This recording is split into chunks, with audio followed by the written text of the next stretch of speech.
Thank you, Haylie, for being on my channel today and talking with me. I'm just so excited to connect with you and love your style, love your vibe. So you're a college student. Tell us a little bit about what you're studying right now. So right now I have one more year left at A&M, and I'm studying human development and family sciences.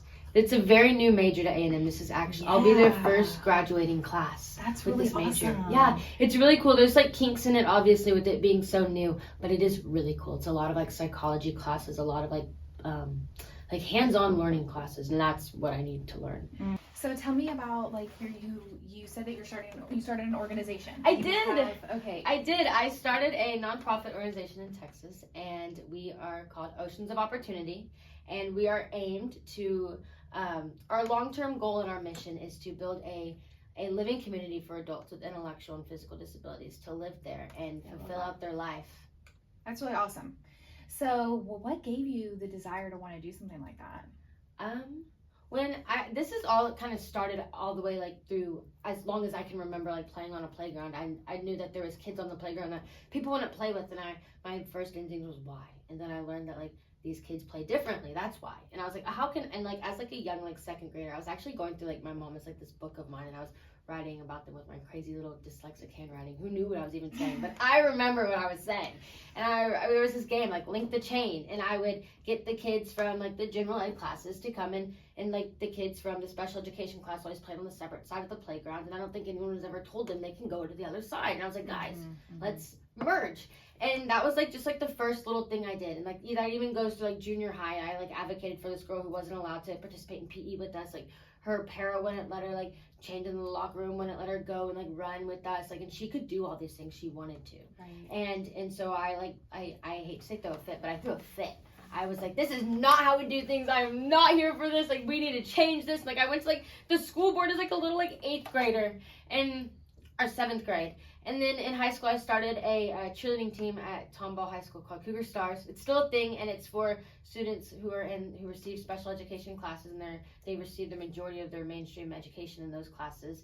They get to participate on a team called Cougar Stars, and it's fully funded. I don't know now. I haven't been in school for 4 years, but when I was there, that was. Wow. And it was funded by varsity, and we got to cheer at any of the sport events we wanted to. And we would go and cheer at like things like. We'd go cheer at tennis, because no one cheers at tennis. We need cheerleaders at tennis, and they loved it. And like we would do like just the random things that like no one like would think of, and it was just so much fun. Yeah, so it does. And it sounds like something you've been doing. Like you've been doing this since you were a little girl, like advocating. Yes. And not really, you know, you had this idea of just being kind and doing what was right by other people, and I think that's really awesome. And that's something that I can relate to because of my own story and how I was a little girl and I felt like this is what I was called to do too. So tell me about your organization. What are the plans right now that you have for it? So right now we're in that phase of what we like to call like what my mentor calls it is like the hush phase. We're like we are trying to collect partnerships. We're trying to collect donations. We are trying to get like the mission out there, because when unfortunately can't do anything unless you have any money. So this is like the part where I have to sit and I have to have the most patience, which I'm so bad at. We're in the phase right now. So we're an official nonprofit in the state of Texas, so we can accept tax. They can give us donations. We can accept them as tax write-offs and charitable donations and all those things, that's what we're doing right now. We're working on local grants. We're working on the grants that we qualify for, because it's a lot about researching grants. I didn't know the world of grants. That's a whole new book for me, and I'm really learning. That's one thing I never did with my nonprofit, as I never got into the grant side of things. A lot of the grants and the money that I had to do what I did with it was because of local people, friends, family, local businesses that believed in what I was doing, or other parents. And you can really gain a lot of good funds to be able to do the most amazing stuff. And I just am so thankful to hear that someone has this passion and heart for wanting to work with individuals that are older and that have outlived their caregivers, because that really hits home to me because of my cousin Haylie. So I would love to be involved with anything that you're doing. I think it's really awesome. I think you're going to be a great addition to the team. I'm so excited. Yeah, I'm really excited so excited. Too. I'm very, very, and everyone's going to love you. It's going to be great. You're going to mix so well. It's our team is a lot of either family who has adults with intellectual or physical disabilities, or family who's direct their child. Yeah. So that definitely hits home to a lot of people. What kind of individuals do you want to work with? So within, if you start the day hab, like what are you thinking about? So we're thinking about obviously adults, right? So like the age, like maybe 18 to however old. Like I run a summer camp at Downham Ranch, and we literally have campers who are 74. Like it's never too old, like to have fun and really live. Yes, exactly. And so I don't believe in an age limit. So no age limit. And we would be focused and like wanting to help like adults with intellectual disabilities. So any like autism, Down syndrome, oh my goodness, basically everything really. And unless we're not equipped for it. Yeah, of course. Have you thought about like, you just want like what the vibe is going to be like on the inside of the day hab? Like, what's your vibe? So I've done a lot of research, and I'm part of Ways of Impact and Surfers Healing Surfers, and they also show a lot of how the ocean and blue and anything outdoors and anything hands-on, a lot how your place is set up, very not cluttered, very open, room to think and grow and see all the things, but not where it's all right in front of your face. Right. So very much a like beachy vibe, because this is like some like little sticky note I have on my dream board, right? So where I work with, they're called ranchers, Downham Ranchers. Like my idea is like, what about islanders? There are islanders. They live on. They're little islanders because they're gonna be by the beach. They're gonna be or by the bay. They're gonna be by the water. That's the goal. And so, I love it. Really, the vibe would be calm.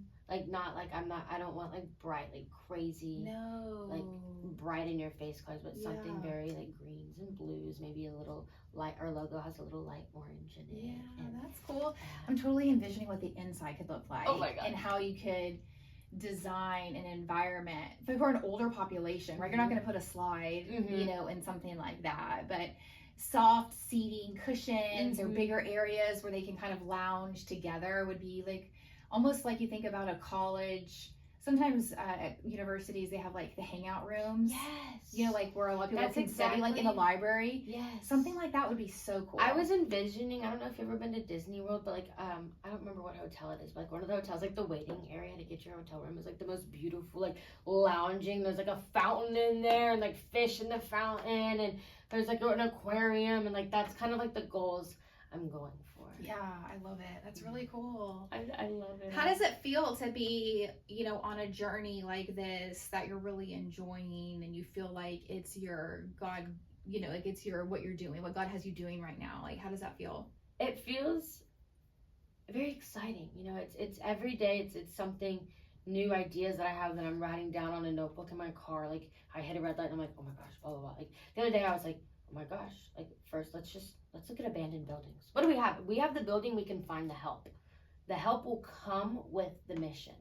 So like I'm like right now I'm like searching abandoned buildings. Like what can we do with these? Like what can we turn it into? Just random little ideas, like the logo idea I had, and so it's every day it's something new. I have like crazy ADHD and ADD, and I don't take any medication for it, so I'm kind of like all over the place, and so it feels very like it feels like a blessing, honestly, like to be able to do this, and like how lucky am I to be able to advocate for these individuals? Like how lucky am I to like have this calling and have this gift to where I can connect with these individuals on a level that some people don't see or don't believe in. And that's just, it's like the saying love needs no words is like very big to me, and like that's how lucky am I to be able to feel that. Like some people will go their whole life without like feeling that feeling. Like it's not hard, you just gotta show love. You just have to be there, and you just have to show comfort and love and caring. And like, so a lot of like I guess how it feels, but I would be like how lucky, like how blessed. So who started this nonprofit? Was it you that got everybody together? So it's your nonprofit. I'm the organizer. I was the one who did the research on how to start it, what to even do. This was an idea. Now this was an idea I had last summer. So it's something that's been on my heart and heavy for a long time. But when I learned more about nonprofits and I got connected with Ways of Impact Surfers, Healing Surfers, and I was like, wow, these are the things that we can do with these donations. Like, what else can I do with a larger like facility, right? So, it's such a beautiful dream. I'm gonna give you some advice. Yes, please. I love advice. Because I started a nonprofit, Mm-hmm. and same like you, and I was young when I started it, but I knew I had a dream. Mm-hmm. And I think the one thing that I wish I would have known then when I started it that I know now, because the mission was so important to me. I love my job. You know, my work is so important to me. I wish I would have known that the people that started with me weren't going to end with me. Yeah. It's easy to get hurt when you're passionate about something. So remember that for yourself. I will. I haven't really thought. You're right. Mm-hmm. Yeah. Remember that for yourself, because it will save you some heartache. You're going to be on your own journey and you're going to learn your own things. But that's what I learned. Thank you so much for coming on this show and just talking to me. It's been a really awesome time getting to know you. So tell everybody how they can find you. Okay, so my personal Instagram is Haylie.Elise, and I do a lot of advocating on there. And I talk a lot about the different missions and the different nonprofits that I volunteer at, which are amazing, and a lot of them are so small that people don't know about, and I love to support other nonprofits. But Ocean of Opportunity is also on Instagram. And that's just Ocean of Opportunity. There's a period in between each word. And you'll see our logo on there. It's a very new Instagram we just created because we just got our official paperwork back to be. Yeah, that's awesome. 501(c)(3). Congratulations. Thank you so much. And this was so amazing. I've had so much fun getting to be here. And I look up, so I oh my goodness, I've been a fan of your technique and what you do since like the beginning of your Instagram page. I remember, and I've fallen in love with it. So I'm truly blessed to be able to be here and sit across from you today. I look up to you a lot. Thank you. That means a lot to me. That's what I hope to do with my content, is inspire people like you.